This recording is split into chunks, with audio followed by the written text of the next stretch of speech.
Hi friends, ఎలా ఉన్నారు? నేను బాగున్నాను. మీరందరూ బాగుండాలని కోరుకుంటున్నాను. ఇప్పుడు కథలోకి వెళ్దాం. కథ పేరు ఎడారిలో వసంతం. చదువుతున్నది శోభారెడ్డి. నేను నీకు విడాకులు ఇవ్వాలనుకుంటున్నాను. ఏ ఉపోద్ఘాతం లేకుండా సూటిగా చెప్పాడు రఘువీర్. దేనికి? పెదాలకు లిప్స్టిక్ రాసుకుంటూ తేలిగ్గా అడిగింది మాధవి. నీకు తెలియదా? కోపంగా అడిగాడు రఘువీర్. మీరు చెప్పందే నాకెలా తెలుస్తుంది? నిర్లక్ష్యంగా అంది మాధవి. అయినా ఏ కారణం చూపించి విడాకులు ఇవ్వగలరు మీరు? భానుమూర్తి సహచర్యంలో మంచి అనుభవమే గడించింది మాధవి. నీకు భానుమూర్తికి గల అనుబంధం ఒక్కటి చాలు నీకు విడాకులు ఇవ్వటానికి. మాధవి నిర్లక్ష్యంగా నవ్వింది. మీరు రుజువు చేయగలరా?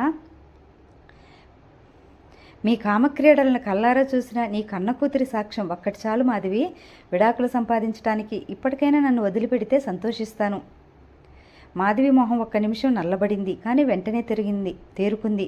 నా భర్తకి మొగతనం లేదని, ఆ కారణంగా నా కోరికలను కట్టుకోలేక అతనితో అనుబంధాన్ని పెంచుకున్నానని చెప్తే ఆ కోర్టులో మీ పరువు ఏమవుతుందో ఆలోచించారా? నోర్మయ్! ఆపుకోలేని ఆవేశంతో మాధవి చెంప చెల్లుమనిపించాడు రఘువీర్. చెంపకు చేయి చేర్చి తీవ్రంగా రఘువీర్నే చూస్తూ నిలబడిపోయింది మాధవి. అవును, నేనన్న మాటలు అబద్ధమేమైనా ఉందా? నిజంగా మేమిద్దరము ఎంతో పవిత్రంగా ఉన్న మీరు లేనిపోని అనుమానాలతో నా మొహం కూడా చూడటం మానివేశారు. నేను మనిషిని కాదా? నా కోరికలను తీర్చుకునే దారి ఏది? నిజంగా ఏ దురుద్దేశము లేని మాకు అక్రమ సంబంధాన్ని అంటగంటారు. ఇక ఎందుకోసం మేము మా కోరికలు అంచుకోవాలి? మాధవి మాటలు వింటూ కొయ్యబారి నిలబడిపోయాడు రఘువీర్. భర్త కళ్ళ ముందే వ్యానిటీ బ్యాగ్ను విలాసంగా ఊపుకుంటూ బయటకు నడిచింది మాధవి. చిచ్చి! రఘువీర్ మనసంతా జుగుప్సతో నిండిపోయింది. అసహ్యంతో ఒళ్ళంతా జలధరించింది. అమ్మగారికి ఆరోగ్యం బాగున్నట్లేదు బాబు. ఈ మధ్య సరిగా భోజనం చేయడం లేదు. నీరసంగా కూడా ఉంటున్నారు. ఉదయం డైనింగ్ టేబుల్ దగ్గర రఘువీర్ కాఫీ అందిస్తూ చెప్పింది మంగమ్మ. ఏమైంది? రఘువీర్ కనుబొమ్మలు ముడుచుకున్నాయి. నాకేం తెలుస్తుంది బాబు? పైగా పూర్తిగా మాతో మాట్లాడడం మానేశారు. బయటికి వెళ్ళినప్పుడు పైన గదిలో ఒంటరిగా పడుకోవడం, పలకరిస్తే కస్సుమంటున్నారు. రేపు ఆవిడికి ఏమైనా బాధ్యత మీదేగా బాబు?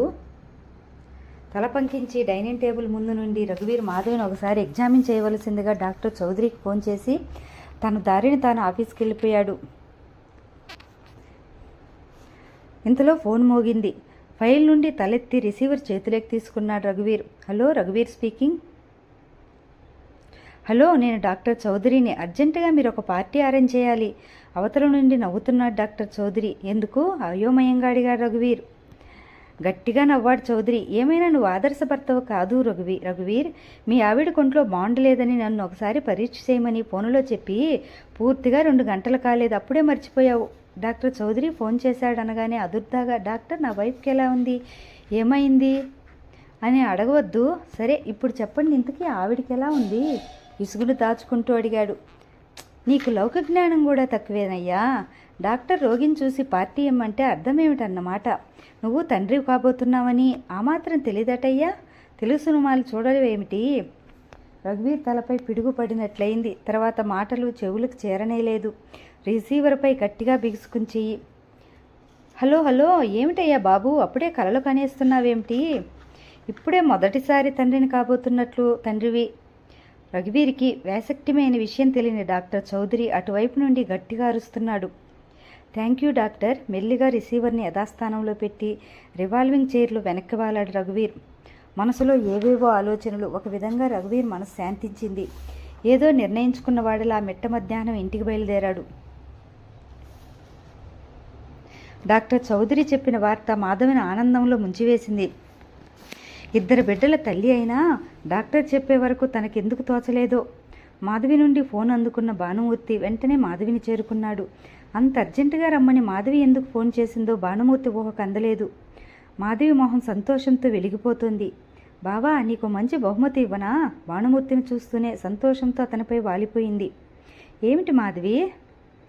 మాధవిని దగ్గరకు తీసుకుంటూ అన్నాడు భానుమూర్తి. అదేమిటో త్వరగా ఇచ్చేయి మరి. అబ్బా, ఆశ అంత తొందర అయితే ఎలాగమ్మా అబ్బాయి గారికి?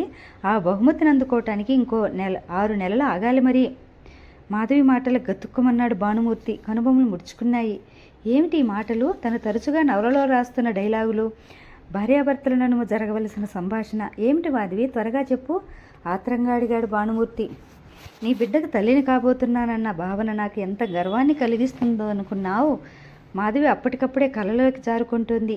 మాధవి చుట్టూ అల్లుకున్న భానుమూర్తి చేతులు నిస్సత్తువుగా క్రిందకు వాలిపోయాయి. భానుమూర్తికి అధఃపాతాళానికి దిగజారిపోతున్నట్టుగా ఉంది. అదేమిటి బావా, ఎందుకంతలా కొంపలు మునిగిపోతున్నట్టు మొహం పెడతావు? ఆశాభంగం చెందినట్లుగా అంది మాధవి.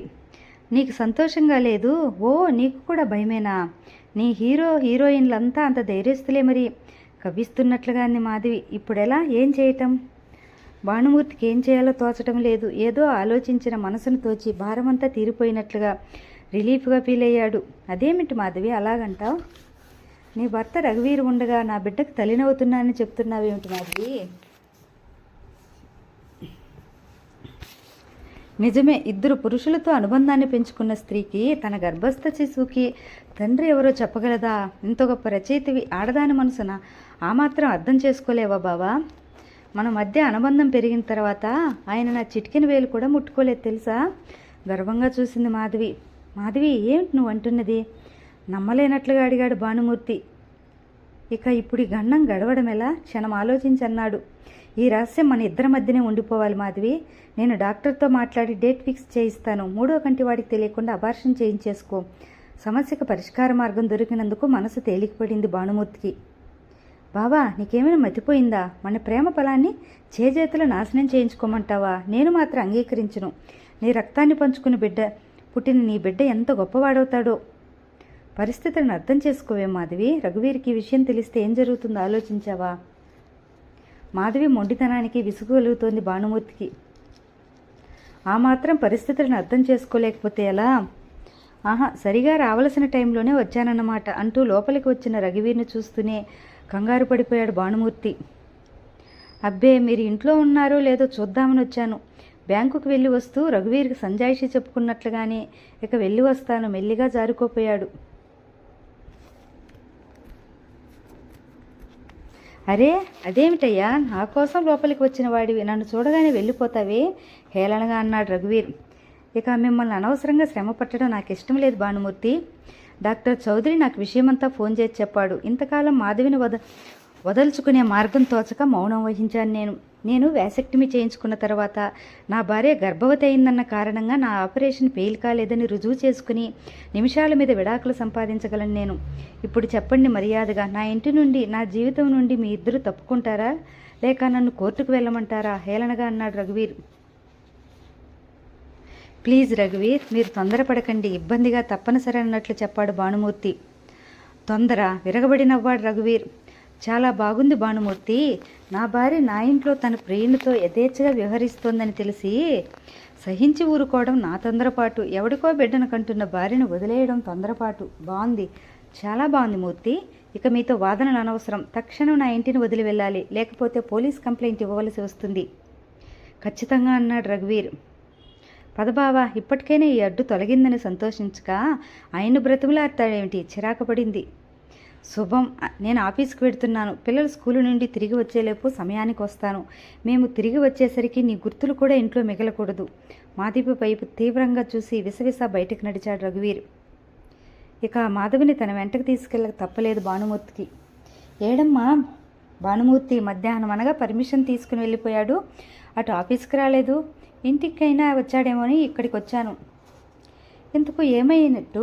ఇలా చీటికి మాటికి పర్మిషన్లు పెట్టి వెళ్ళిపోతుంటే మా కొత్త ఆఫీసర్ గారు మండిపోతున్నారు. పాత ఆఫీసర్ గారు ఉన్నన్నాళ్ళు భానుమూర్తి ఆడింది ఆట, పాడింది పాటగా సాగింది. కొత్త ఆయనకు పని తప్ప ఇంక దేని మీద ఇంట్రెస్ట్ లేదు. అయినా భానుమూర్తి కాస్త పరిస్థితులు గమనించవద్దు? నీరజ అందిస్తున్న కాఫీ కప్పు అందుకుంటూ అన్నాడు రమణమూర్తి. నిట్టూర్చింది నీరజ. ఏం చెప్పమంటారు అన్నయ్య గారు? ఆయన ఈ మధ్య ఏ టైంలో ఎక్కడ ఉంటారో నాకంటే ఆ మాధవికే బాగా తెలుస్తుంది. నిర్లిప్తంగా అంది నీరజ. ఏమిటో భానుమూర్తి ఇంతగా మారిపోతాడని నేను ఎప్పుడూ అనుకోలేదమ్మా, బాధగా అన్నాడు రమణమూర్తి. ఇదంతా మా కర్మ. ముందు ముందు ఇంకా ఏం రాసిపెట్టి ఉందో, ఈ పసివాళ్ళ అదృష్టం ఎలా ఉందో నేనేం చేయగలను అన్నయ్య గారు? దగ్గరకు వచ్చిన మానసనెత్తుకుని గుండెలకు అత్తుకునే నెపంతో చెమ్మగిల్లిన తన కళ్ళు రమణమూర్తి గుర్తించకుండా తల తిప్పుకుంది నీరజ. భానుమూర్తి దుర్మార్గుడు కాడమ్మా, నచ్చ చెప్పడానికి ప్రయత్నించాడు రమణమూర్తి. ఏ మనిషి పూర్తిగా దుర్మార్గుడు కాకపోవచ్చు అన్నయ్య గారు, కానీ ఆయన ప్రవర్తన వల్ల ఈ పసివాళ్ళ భవిష్యత్తుకి ఏమన్నా ఆటంకం కలుగుతుందనుకుంటే మాత్రం నేను సహించలేను, ఆవేశంగా అంది నీరజ. వీధి గేటు శబ్దమైతే అటు తల తిప్పి చూశారు నీరజ రమణమూర్తి. ముందు సూట్ కేసు చేత్తో పట్టుకుని భానుమూర్తి, వెనక మాధవి నడుస్తూ లోపలికి వస్తున్నారు. మాధవి ఆ ఇంటికి అపరిచితురాలేమీ కాదు, కానీ వారి చూపులో నడకలో ఏదో అసహజత్వం కనిపిస్తుంది. మాధవి మామూలుగా లేదు, పైగా భానుమూర్తి చేతిలోని సూట్ కేసు వారిలో మరికొన్ని సందేహాలను కలిగిస్తోంది.